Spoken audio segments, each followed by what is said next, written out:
Hello student, मैं पंकज कुमार प्रजापति आज आपके लिए लेकर आया हूँ कक्षा 9 के भौतिक विज्ञान का पाठ नंबर 2 बल तथा गति के नियम।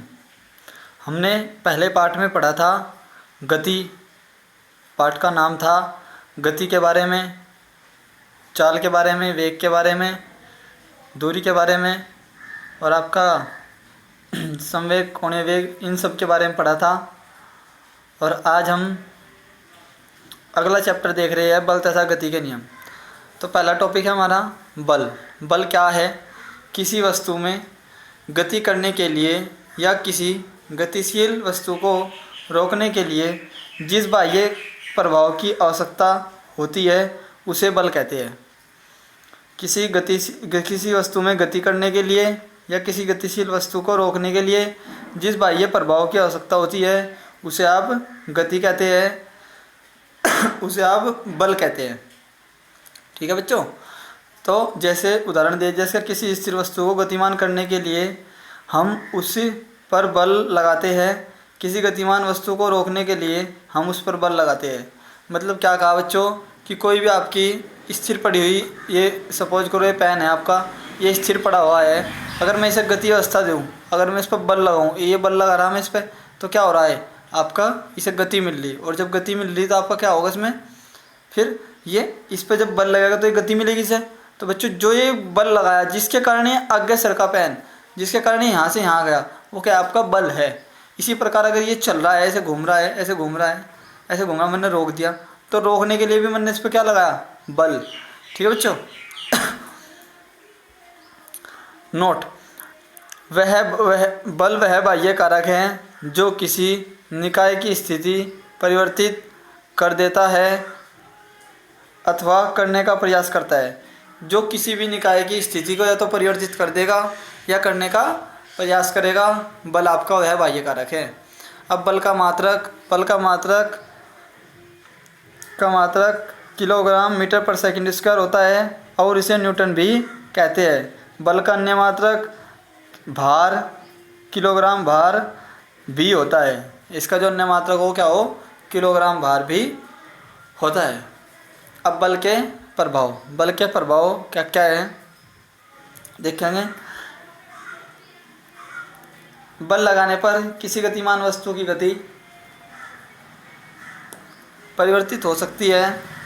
बल किसी स्थिर वस्तु को गतिमान कर सकता है वह किसी गतिमान वस्तु को स्थिर कर सकता है।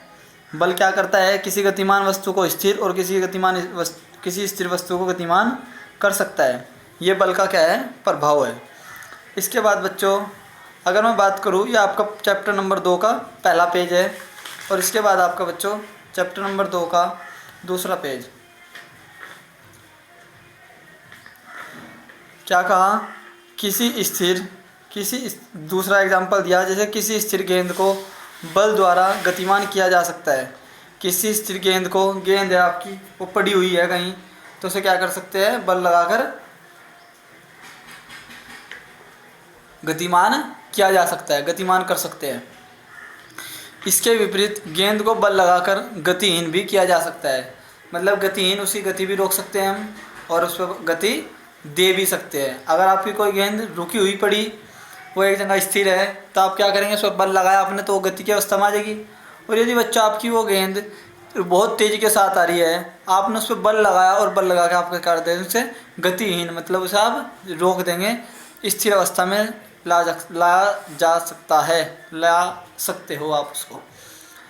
सेकेंड उदाहरण दिया, बल द्वारा गति के आकार, वस्तु के आकार अथवा आयतन में परिवर्तन हो सकता है। बल लगा के आप किसी भी वस्तु का आकार क्या कर सकते हैं, परिवर्तन कर सकते हैं। बच्चों आपने देखा होगा गेंद ही है आपकी गेंद, अगर आप उस पर दबाओगे, ऐसे दबाओगे आप उसे, जब आप ऐसे दबाओगे तो वो क्या होगा, आपका इतनी मोटी सी हो, क्या होगा, वो आपकी भिज के छोटी सी हो जाएगी। ठीक है, दब जाएगी, मतलब बल लगाया आपने तो क्या होगी, दब गई आपकी। ठीक है। जैसे बच्चों मैं बात करूँ, मेरे पास ये ढक्कन है, अगर मैं ये आकार इसका गोल है, अगर मैं इस पर बल लगाऊँ बच्चों तो आपका ये कैसे हो जाएगा, ये देखो बच्चों, ये अगर मैं बल लगाऊँ तो ऐसे हो गया, इसका आकार चेंज होगा गोल से।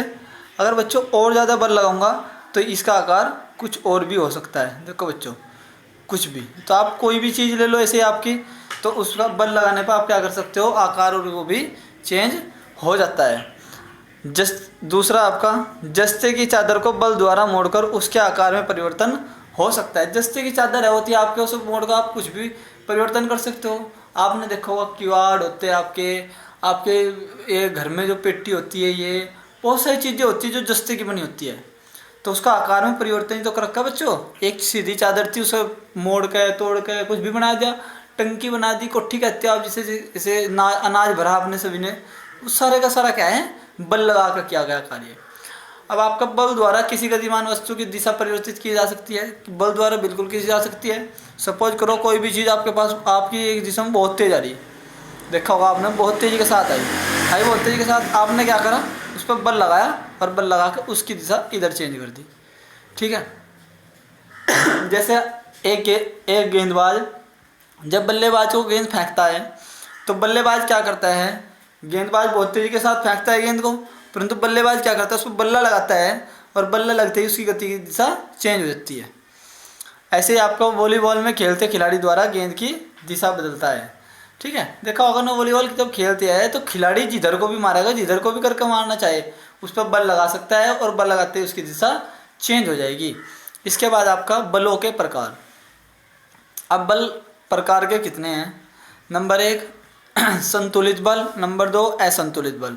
संतुलित बल, बैलेंस फोर्स, देखो क्या है, जब किसी निकाय पर एक साथ दो या दो से अधिक बल लग रहे हो। मतलब क्या कहा, जब किसी निकाय पर एक साथ दो या दो से अधिक बल लग रहे हो, क्या लग रहे हो, आपके बल लग रहे हो, तो उनका परिणामी बल शून्य हो। क्या कहा, यदि दो या दो से अधिक बल लग रहे हो और उनका जो परिणामी है, जो उनका टोटल योग है, वो क्या हो, शून्य हो, तब निकाय पर लगे ऐसे बलों को संतुलित बल कहते हैं। और संतुलित बल लगे होने की स्थिति में निकाय की स्थिति एवं अवस्था अपरिवर्तित रहती है। मतलब क्या कहा बच्चों, यदि आपका दोनों ओर से आपका जो बल है वो समान रूप से लग रहा हो, तो आपका क्या होगा, वो संतुलित बल होगा, ठीक है। जैसे आपका फॉर एग्जाम्पल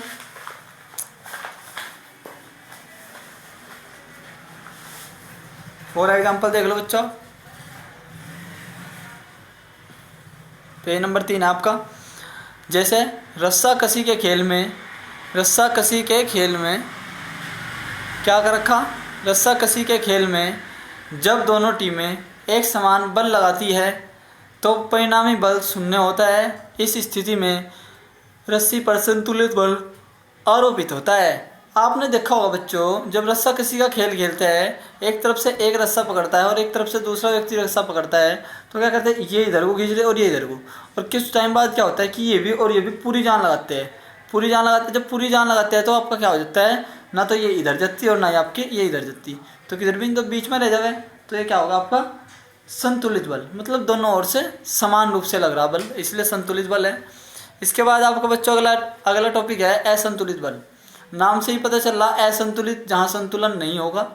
जैसे जब किसी निकाय पर इस प्रकार से दो या दो से अधिक बल लगे हो जिनका परिणामी बल शून्य न हो, अर्थात निकाय की स्थिति गति तथा गति की दिशा में परिवर्तन हो जाता है, अर्थात निकाय किसी एक बल की दिशा में कार्य करने लगता है, तो निकाय पर लगने वाला बल असंतुलित बल कहलाता है। मतलब बच्चों देखो क्या कहा कि जब किसी निकाय पर इस प्रकार से दो या दो से अधिक बल लगे हो कि उनका परिणामी बल शून्य न हो, कि उनका परिणामी बल क्या हो, शून्य न हो, अर्थात निकाय की स्थिति गति अथवा गति की दिशा में परिवर्तन हो जाता है, अर्थात निकाय किसी एक बल की दिशा में कार्य करने लगता है, तो निकाय पर लगने वाला बल असंतुलित बल कहलाता है। इसके बाद बच्चों आपका, जैसे रस्सा कसी के खेल में जब दो टीमें रस्सा खींचती है और जब कोई एक टीम अधिक बल लगाकर दूसरी टीम को रस्सी समेत अपनी ओर खींच लेती है, तब इस स्थिति में रस्से पर असंतुलित बल आरोपित होता है। तो बच्चों क्या कहा, आपने देखा होगा, जैसे रस्सा खींच रहे दोनों ओर से, एक टीम ने, चाहे तो इसने और चाहे इसने, एक काम करा कि इसने ज़्यादा बल लगाया और इसे अपनी तरफ खींच लिया, इसे अपनी तरफ खींच लिया, तो एक तरफ तो हो गया बच्चों आपका वो ज़्यादा है और एक तरफ होगा आपका कम बल। जब एक तरफ कम बल हुआ, एक तरफ ज़्यादा बल हुआ, तो बच्चा आपका क्या होगा, ये असंतुलित बल। ठीक है बच्चों, अगला जो टॉपिक है आपका वो है जड़त्व। जड़त्व क्या होता है, इनर्शिया इसे इंग्लिश में बोलते हैं। जड़त्व किसी निकाय का वह भौतिक गुण है, जड़त्व किसी निकाय का वह भौतिक गुण है जिसके कारण वह अपनी स्थिति में गति से संबंधित होने वाले किसी भी परिवर्तन का विरोध करते हैं। मतलब क्या कहा बच्चों कि जड़त्व किसी निकाय का वह भौतिक गुण है जिसके कारण वह अपनी स्थिति में गति से संबंधित होने वाले किसी भी परिवर्तन का विरोध करता है। मतलब क्या कहा, गति से संबंधित जितने भी परिवर्तन होंगे उसमें निकाय में, उसका क्या कर रहा हो, विरोध करता है, वही क्या कहलाता है, आपका जड़त्व कहलाता है। यदि कोई निकाय विराम अवस्था में है तो वह विराम अवस्था में ही रहेगा, यदि वह समान वेग से किसी दिशा में गतिमान है तो वह समान वेग से गतिमान ही रहेगा, जब तक कि उस पर कोई बाह्य बल आरोपित न हो। निकाय द्वारा अपनी गति व विराम अवस्था में परिवर्तन का विरोध करने का गुण जड़त्व कहलाता है।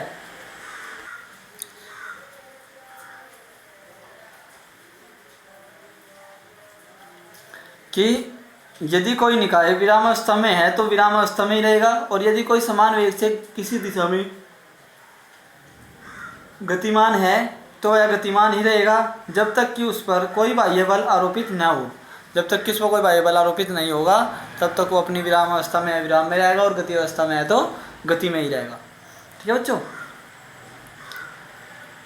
ठीक है। और फिर कहा इसके बाद बाह्य बल आरोपित न हो तो वह अपनी गति अवस्था व विराम अवस्था, देखो आरोपित न हो तो निकाय द्वारा अपनी गति व विराम अवस्था में विरोध का परिवर्तन का विरोध करने का गुण जड़त्व का। देखा होगा बच्चों आपने कई बार, क्या होता है कि जैसे हम इसे दबा रहे हैं, सपोज दैट हम इसे दबा रहे हैं, परंतु ये क्या कर रहा, ये विराम में था, हमने से गति में लिया है और इसे दबाना शुरू कर दिया, तो बच्चों ये क्या कर रहा है, एक बल लगा रहा है, एक बल कैसा, मैं तो इस पर इधर की तरफ बल लगा रहा, अंदर की तरफ, परंतु बच्चे बाहर की तरफ बल लगा रहा, तो जो बाहर की तरफ बल लगाने का इसका गुण है वो बच्चों क्या कहला होगा, आपका जड़त्व कहला होगा, इनर्शिया कहला होगा। अब जड़त्व तथा द्रव्यमान, तो क्या होगा, किसी वस्तु का जड़त्व उसके द्रव्यमान पर निर्भर करता है। जड़त्व क्या करेगा, उसके द्रव्यमान पर निर्भर करता है, और वस्तु का द्रव्यमान जितना अधिक होगा उसका जड़त्व भी उतना ही अधिक होगा। मतलब क्या कहा बच्चों कि वस्तु का जो द्रव्यमान होगा वो जितना भी ज़्यादा होगा उसका जड़त्व भी आपका उतना ही ज़्यादा होगा। इसके बाद बच्चों आपका पेज नंबर 4 है कि किसी वस्तु का जड़त्व की बात करें, किसी वस्तु का जड़त्व जो होगा उसके द्रव्यमान के क्या होगा, अनुक्रमानुपाती होता है। किसी भी वस्तु का जो जड़त्व होगा उसके द्रव्यमान के अनुक्रमानुपाती होगा। अब न्यूटन के गति के नियम क्या है, टॉपिक है हमारा न्यूटन के गति के नियम। तो पहला नियम क्या है, यदि कोई वस्तु विराम अवस्था में है तो वह विराम अवस्था में ही बनी रहेगी, और यदि वह वस्तु एक समान वेग से सरल रेखा में गतिमान है तो वह वस्तु उसी प्रकार गतिमान रहेगी जब तक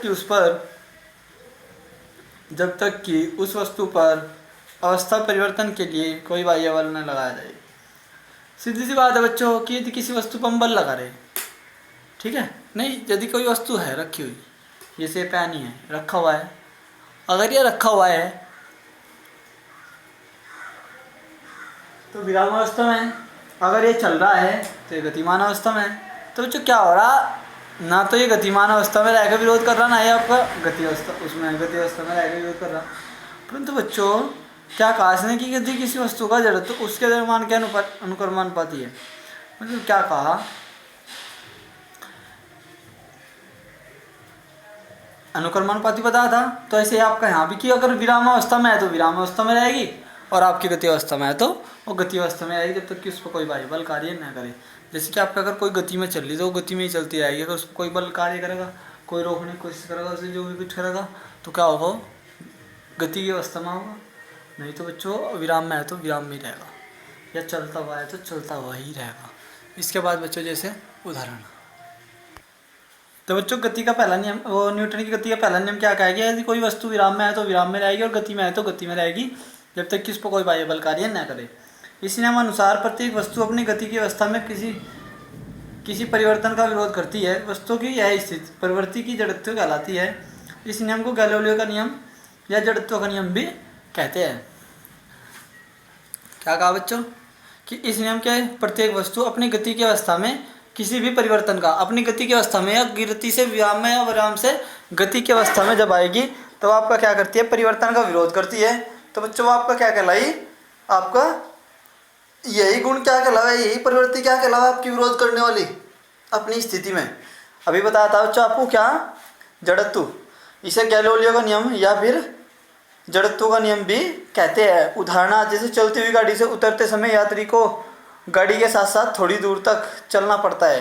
बच्चों देखा होगा आपने, जब आप किसी भी गाड़ी से उतरते हैं तो आप बस में से उतरते हैं तो गाड़ी के साथ साथ अगर आप चलती हुई में से उतर रहे तो आपको थोड़ी सी दूर तक दौड़ना होगा। क्यों, क्योंकि आप पहले गति अवस्था में थे, और गति से अगर मैं आप विराम अवस्था में एकदम से आओगे तो आप क्या होगे, गिर जाओगे। गिरने के बाद आपको चोट भी लगेगी। और यदि आप बच्चों क्या होगा आपका कि आप धीरे धीरे उसके साथ दौड़ कर उतर रहे तो बच्चों आप सुरक्षित रूप से उतर जाओगे। इसके बाद बच्चों आपका दैनिक जीवन में न्यूटन की गति के या जड़त्व के नियम के उदाहरण। नंबर 1, किसी पेड़ की टहनी की ओर हिलाने पर उस पर लगे फूल टूटकर नीचे गिर जाना, नीचे गिरने लगते हैं। ऐसा इस कारण होता है क्योंकि पेड़ की टहनियाँ जोर से हिलाते हुए तुरंत गति में आ जाती है। देखो जब टहनियाँ आपकी रुकी हुई पड़ी है और हिलाओगे उसे तो वो क्या होगी, तुरंत की तुरंत गति में आ जाती है। परंतु उन पर लगे फल विराम अवस्था के जड़त्व के कारण विराम अवस्था में ही रहते हैं और टहनी के हिलाने पर अलग हो जाते हैं तथा पृथ्वी के गुरुत्वाकर्षण के कारण नीचे गिर जाते हैं। कुछ आपने देखा होगा, जब हम कोई भी टहनी है पेड़ पर लग रही है वो टहनी, तो आपकी क्या होती है, वो विराम अवस्था में होती है। परंतु विराम अवस्था से जब आप उसे हिलाना शुरू करते हैं तेज तेज तो किस में आते हैं, गति अवस्था में। और गति अवस्था में आने के बाद वो तो हो गया आपकी गति अवस्था में, परंतु फल क्या है आपके लगे हुए उस पर, या फूल कह लो या फल कह लो, जो भी लगा हुआ है वो क्या आपके विराम अवस्था में। तो उसका क्या होता है, गति में हमने जब विराम अवस्था से गति में लेकर तो वो अपना विरोध करती है। विरोध करने पर क्या होगा, फूल या फल में आपके टूट के नीचे गिर जाते हैं। और नीचे ही क्यों गिरते हैं, ऊपर क्यों नहीं जाती, क्योंकि गुरुत्वाकर्षण का बल के कारण। गुरुत्वाकर्षण बल आपको कक्षाओं में बताया गया था, कक्षा 8 में भी आपने पढ़ा होगा क्या, कि गुरुत्वाकर्षण बल आपका वह पृथ्वी द्वारा वह आकर्षण जिस बल के कारण पृथ्वी प्रत्येक वस्तु को अपनी ओर आकर्षित करती है वो आपका क्या कहलाता है, गुरुत्वाकर्षण बल। इसके बाद बच्चों पेज नंबर 5, चलती हुई गाड़ी से अचानक उतरने पर यात्री गिर जाते हैं। अगर आपकी कोई गाड़ी चल रही है और अचानक उसमें से यात्री कूद जाए तो क्या होगा, गिर जाता है। ऐसा इसलिए होता है क्योंकि चलती हुई गाड़ी से उतरते हुए ही यात्री पैर जमीन के संपर्क में आते हैं, अतः विराम अवस्था में आ जाते हैं। देखो गति में चल रहे थे पहले तो बस के साथ साथ में, परंतु क्या हुआ, तुरंत के तुरंत किस में आ गए, विराम अवस्था में आ गए। और विराम अवस्था में अगर एकदम से आओगे तो आपका क्या होगा, गिरेगा ही, चोट ही लगेगी। शरीर का ऊपरी भाग तो जड़त्व के कारण गाड़ी के वेग के साथ साथ चलता रहता है, परंतु जब हमारे पैर आपकी धरती पर टिक जाते हैं तो आपके पैर क्या होते हैं, पहले की तरफ गतिमान हो जाते हैं जैसे गतिमान थे। ठीक है, इसके बाद आपका बहुत सारे उदाहरण दिए बच्चों, आपको PDF में आप देखने को मिल जाएगा। बस तथा रेल के अचानक चलने पर उसमें खड़ा यात्री पीछे झुक जाता है और बैठा यात्री नहीं झुकता, ये सब चीज़ें है बच्चों।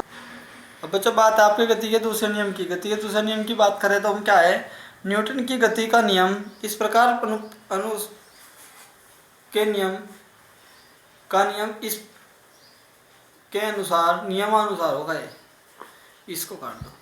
नियमानुसार किसी वस्तु पर लगाया गया बल F की किसी भी वस्तु पे नियम के अनुसार लगाया गया बल आपका क्या होगा, F होगा।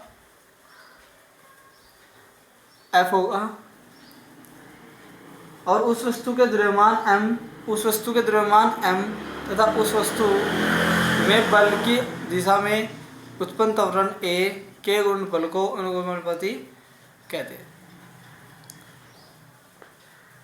अनुक्रमानुपाती होता है।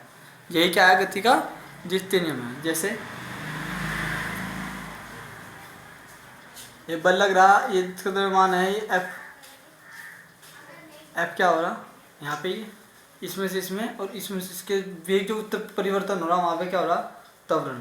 ठीक है, जैसे सूत्र है आपका इसके अनुक्रमानुपाती बताया ना, तो सूत्र है आपका F, उसके बल के अनुक्रमानुपाती हो किसके, इस वस्तु के गुणनफल के। गुणनफल का मतलब है आपका M गुणा A का। तो F समानुपाती M गुणा A। तो F बराबर आपका द्रव्यमान आपका कितना हो गया M, ये आपका इतना त्वरण A। ठीक है, और ये हटाया हमने प्रोपोर्शनल, इसके लिए लगा दिया हमने क्या आपका K। तो K बराबर आपका, अब आपके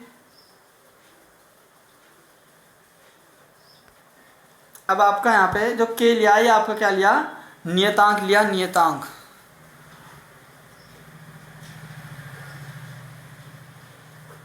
K बराबर आपका क्या लिया, नियतांक। ठीक है, ये लिख भी रखा K नियतांक, और ये अल्फा क्या है, अनुक्रमानुपाती का चिन्ह। तो बच्चों ये था आपका गति का पहला और दूसरा नियम था, और आपका दूसरे नियम का जो सूत्र है वो है F बराबर M में। ठीक है बच्चों, तो बच्चों आज हम इस वीडियो में इतना ही पढ़ेंगे, और अगली वीडियो जो होगी हमारी उसमें हम इसके बचे हुए जो टॉपिक है उन्हें लेके चलेंगे। आप पेज नंबर 6 तक का कार्य पूर्ण करें, और अगर किसी भी स्टूडेंट को कोई समस्या है तो ज़रूर पूछें। कल भी हम जा रहे थे कि वहाँ पे भी बहुत सारी समस्याओं का सामना करना पड़ा बच्चों को। अगर बच्चों आपकी भी कोई समस्या है तो आप तुरंत के तुरंत कमेंट बॉक्स में या मेरे पर्सनल व्हाट्सएप नंबर पे भी आप सेंड कर सकते हो। धन्यवाद। जय हिंद, जय भारत।